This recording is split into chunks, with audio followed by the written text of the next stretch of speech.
everyone. Welcome to another episode of Socially Distant Lawyer. I'm Greg Vinogradsky, I'm Mitch Hayes. and today we're going to discuss bad faith claims. We have our resident expert, Chris Delbove, who's going to join us, and he's going to discuss bad faith in the context of COVID, as well as the rise in bad faith claims in UIM and UM claims, and what carriers can do to protect themselves in those kinds of claims.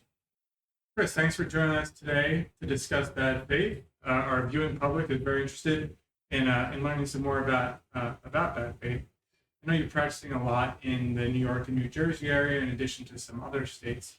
So what I think we should start out with today is give us a little bit of overview on New York and New Jersey law as it relates to bad faith before we get into some issues regarding COVID and as well as some UIM and UM issues.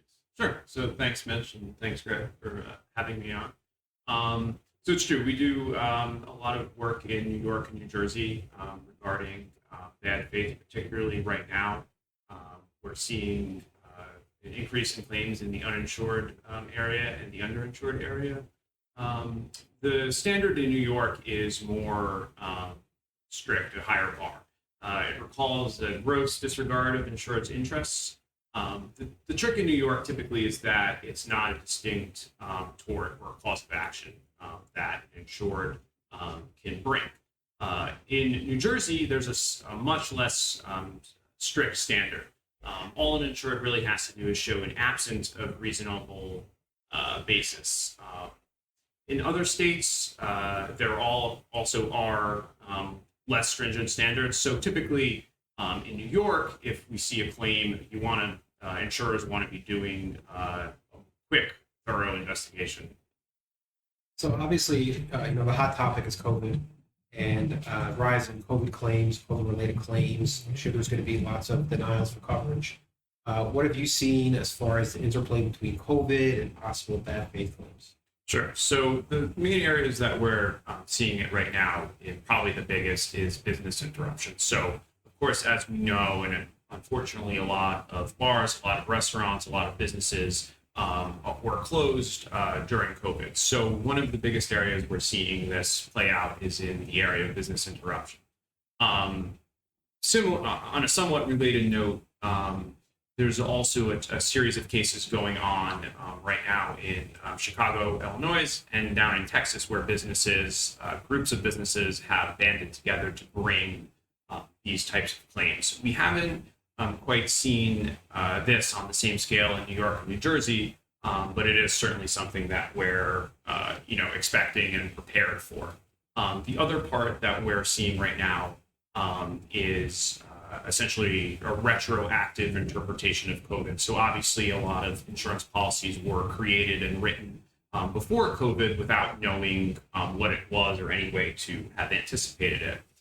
So what we're seeing play out is the interpretation, the definition of COVID, whether it fits into any of the predefined terms of the policy, and whether it can be retroactively applied to those policies or just similarly disclaimed. So let's talk about UIM and UM cases. There's been a lot of that in our area now. We want to know how the insurers can protect themselves from bad faith in the UIM and UM context. So what do you got? Sure. So the biggest thing, like any investigation, is it's really critical to do a very quick, thorough, timely investigation. Insurers should be contacting their insureds right away, perhaps even getting to the scene of the accident as quickly as possible, and investigating the claim, investigating all aspects of the claim as quickly as possible. The other main area that we would recommend is in the event of a reservation of rights, you would want to get that letter out, the sooner the better.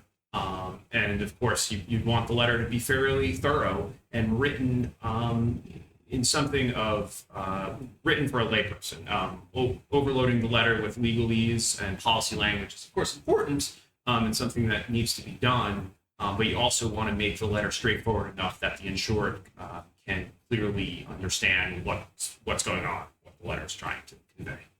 It should also be interesting to find out with the delays in COVID, obtaining documents and document retention, whether that's a factor in the courts reviewing these types of denials and bad faith claims moving forward.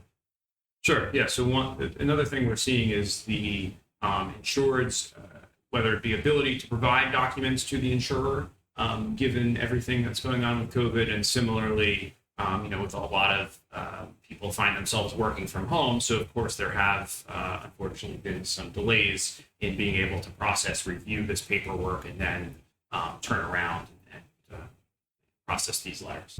So that's a wrap on this episode of The Socially Distant Lawyer. Thanks again to Chris for joining us. I will be sure to keep you advised as to everything that's going on in the bad faith context. Remember, follow us on our social media channels, like, follow, subscribe, and we'll see you next time.